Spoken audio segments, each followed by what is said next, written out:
안녕하세요. 하루 필수 말씀 충전 하필 큐티 조종환입니다. 오늘 함께 나눌 하나님 말씀은 요한복음 11장 38절에서 46절까지 말씀입니다. 예수께서 다시 속으로 비통하게 여기시면서 무덤으로 가십니다. 이제 세 번째 감정의 표현을 우리가 보게 되는 거죠.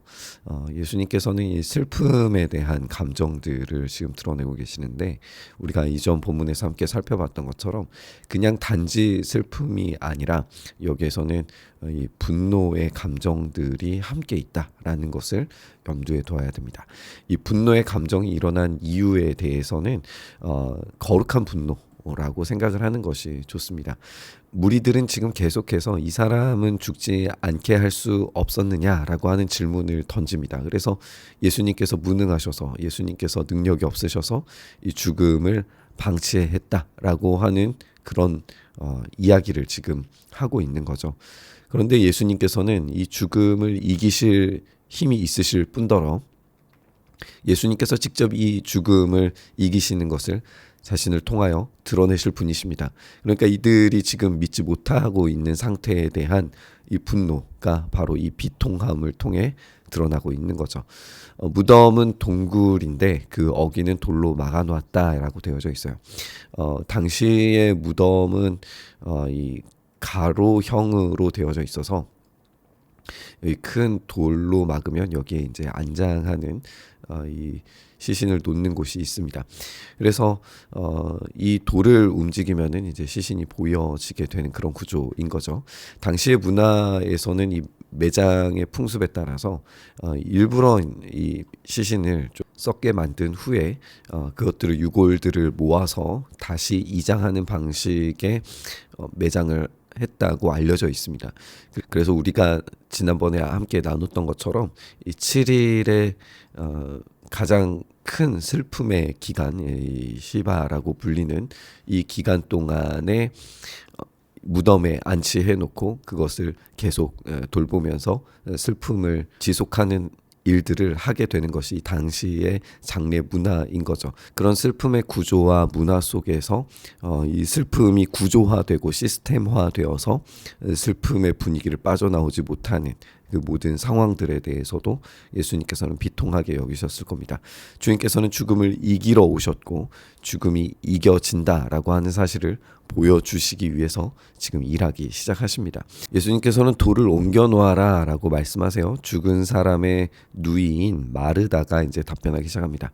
주님, 죽은 지가 나흘이나 되어서 벌써 냄새가 납니다. 이렇게 답을 하고 있어요. 우리가 아는 것처럼 이전 본문에서 마르다는 예수님께서 무슨 일이든지 하시면 그 일이 이루어질 수 있습니다 라고 고백을 하기는 했지만, 지금 죽은 지가 나흘이나 되어서 냄새가 나는 현실 앞에서는 자신의 믿음이 그렇게 크게 통용되지 않습니다. 지금 죽은 지가 나흘이나 되어서 냄새가 난다라고 하는 것은 당시의 사람들이 받아들이기에도 확실한 죽음이라는 것을 보여줍니다. 확실한 죽음이 있는 가운데에서 어떻게 다시 살아날 수 있는가라는 거죠. 신체적으로 죽음 이후에는 이렇게 썩어지는 과정들을 경험하게 되고 이런 냄새가 나는 것이 당연합니다. 그렇기 때문에 냄새가 나는 관찰적 사실만으로도 죽음이 얼마나 확실하고 분명했는가를 우리가 알 수가 있는 거죠.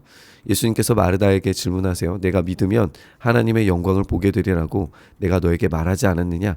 그것을 한번 다시 떠올려 봐라 라고 지금 예수님께서 다시 한번 요구하시는 것을 보게 됩니다. 그러자 사람들이 그 돌을 옮겨놓게 됩니다. 예수님께서 하늘을 우러러 보시고 말씀하십니다. 여기에서 아버지, 내 말을 들어주신 것을 감사합니다 라고 표현하시는 것으로 보아서 하나님과 지금 예수님 사이에 있는 이 밀접한 관계성을 우리가 다시 한번 확인할 수 있습니다. 예수님은 하나님과의 이 밀접한 관계성 속에서 하나님께서 생명 주시는 분이심이 어떻게 증명되어지는가를 스스로 증명해 내십니다. 그것을 확신하시기 때문에 기꺼이 십자가로 가실 수 있었고 부활을 기대할 수 있으셨던 거죠. 그리고 바로 그 아버지께 말을 들어달라라고 요청하심으로써 그 생명을 나사로에게 주시기를 기대하고 있는 것을 보게 됩니다. 그리고 그것이 응답된 것을 통해서 하나님과 예수님 사이의 이 밀접한 관계성이 바로 그 생명 자체다라고 하는 것을 우리가 믿게 되어지고, 그 생명 그 자체이신 분께서 십자가와 부활을 직접 경험하시고 우리에게 증거하셨고, 그것을 우리에게도 그 밀접한 관계성에 있는 그분의 어린 양들에게도 동일한 역사를 이루어 주실 거다라고 하는 것을 우리가 기대하게 되는 거죠. 아버지께서는 언제나 내 말을 들어주신다는 것을 압니다. 그런데도 이렇게 말씀을 드리는 것은 둘러선 무리를 위해서입니다. 여기에서 두 가지를 찾아볼 수 있겠죠. 첫 번째는 아버지께서 내 말을 들어주신다라고 하는 이 친밀함입니다. 그리고 이미 감사하셨기 때문에, 감사하는 것은 어떤 사건이 벌어져야지 감사하는 거잖아요. 근데 미리 감사하신 것은 이미 이루어질 거라는 것이 너무나도 확실하고 당연한 이야기라는 것을 알고 계시는 거예요. 그런데도 이렇게 말씀을 드리는 것은, 그러니까 이것의 기도에 어떤 의도와 목적이 있다라고 하는 것을 우리가 알 수 있죠. 그 의도와 목적이 바로 무리를 위해서라고 말씀하십니다. 무리를 위해서라고 하는 것은 이 무리가 아버지께서 나를 보내신 것을 믿게 하려는 선교적 목적이 있었다라고 하는 것을 알 수가 있습니다. 지금 이 기도는 어떤 자랑을 위해서거나 아니면 기적을 위한 어떤 마법적 술책이 아닙니다. 예수님께서는 바로 이 일을 통하여서 하나님의 영광을 드러내시는 것이 목적이고, 그것을 통해서 무리들이 하나님이 일하신다는 사실을 믿게 하려는 것, 그것이 목적입니다. 이미 예수님께서 계속해서 말씀하신 것처럼 하나님이 어떻게 일하시는지에 대해서 증명하시는 단계다라고 하는 것을 우리가 보게 됩니다. 이렇게 말씀하신 다음에 큰 소리로 나사로야 나오너라 라고 그렇게 외치십니다. 나사로는 지금 죽음의 상태에 놓여져 있고, 신체적으로는 냄새가 날 정도로 완전히 이 살이 녹아져 있는 그런 상태라고 생각을 해야 해요. 그런데도 불구하고 예수님께서는 나사로야 나오너라 라고 이렇게 외치십니다. 그러자 죽었던 사람이 나오게 돼요. 여기서 우리가 한 가지 이미지를 다시 생각해 보게 되는데, 선한 목자이신 분께서 자기 양을 부르실 때 그 양은 목자의 음성을 듣고 반응하게 되어져 있습니다. 나사로가 죽음의 상태에 놓여져 있더라도 이 나사로는 예수님의 어린 양이기 때문에 목자께서 부르시면 그대로 나오게 되는 거예요. 사망의 음침한 골짜기를 지난다고 할지라도 그 선한 목자께서 부르시면, 그 선한 목자께서 인도하시면 죽음은 얼마든지 극복 가능한 상태다라고 하는 것을 증명하시는 겁니다. 그 죽었던 사람이 손발은 천으로 감겨 있고 얼굴은 수건으로 싸매어져 있었음에도 불구하고 나오게 됩니다.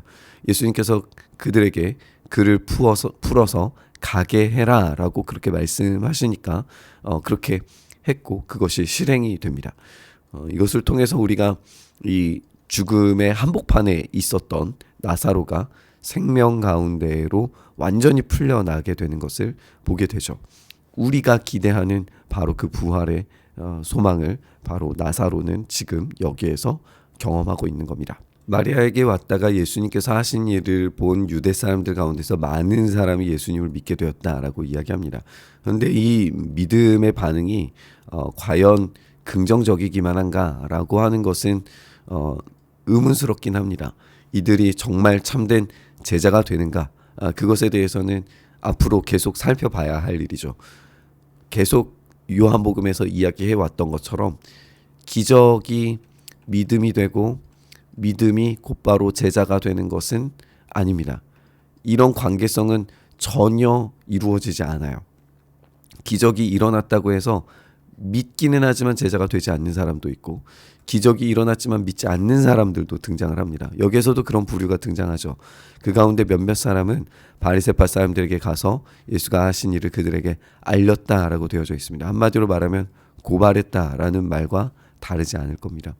이들은 기적을 보기는 보지만 기적에 대해서 정말 하나님께서 하신 일이라는 사실에 대해서 인정하고 싶어 하지 않습니다. 그러니까 기적 자체는 중립적인 거예요. 그것을 경험한 것을 믿고 그것을 따라감을 통해서 제자가 되는 것은 완전히 다른 이야기가 됩니다. 오늘 우리가 본문을 읽은 것처럼 주님의 어린 양, 그분의 양들은 목자의 음성을 듣고 목자가 시키는 대로 움직이게 될 겁니다.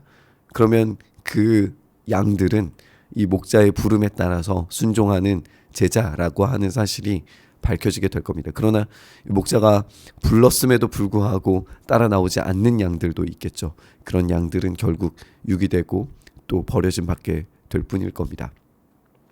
우리가 어떤 음성을 따라서 반응할 것인가도 이 본문 가운데에서 생각해 볼 필요가 있는 것 같습니다. 이 나사로의 부활의 이야기를 우리가 생각을 하면서 나사로가 부활하기는 했지만 이 부활이 결국 언젠가는 다시 죽을 수밖에 없는 부활이었다라고 하는 그 한계성 있는 부활이었다는 점도 우리가 생각을 해봐야겠죠. 그럼에도 불구하고 예수님께서 죽음 한가운데에서 자기 양을 부르셨고 그가 사망과 음침한 골짜기 가운데 놓여져 있었더라도 다시 살아났다라고 하는 것을 우리가 볼 때에 우리의 영원한 생명도 반드시 우리에게 허락되리라라고 하는 기대를 우리가 놓칠 수가 없습니다. 주님께서 그렇게 우리를 건져주시는 분이시라면 우리의 일상도 마찬가지일 겁니다. 주님께서 우리를 불러주시면, 주님께서 우리를 인도하시면, 주님께서 우리를 이끌어주시면 그곳이 어디든지 우리가 따라갈 때 우리의 삶의 모든 모양과 문제들, 모든 어려움들이 주님 안에서 해결될 줄 믿습니다. 우리의 선한 목자께서 우리를 불러주시는 그 음성을 듣기를, 그리고 따라 순종하는 제자의 삶을 살기를 다시 한번 결정하고 결단하면서 우리 묵상의 자리로 나아갔으면 좋겠습니다. 주님, 그렇게 우리가 주님의 음성에 따라가게 하여 주시옵소서. 사망과 죽음 가운데 있다 할지라도 주님께서 부르시면 우리가 부활의 영광을 누릴 줄 믿습니다. 그러므로 이 땅을 살아가는 동안에도 끊임없이 주님의 음성을 따라 순종하며 나아가게 하셔서 그 가운데서 참된 위로와 소망과 능력을 경험하기를 간절히 바라고 소망합니다. 그렇게 우리가 참된 제자가 되게 하시기를 간절히 바라고 소망하며 우리 주님 예수님 이름으로 기도드리옵나이다. 아멘.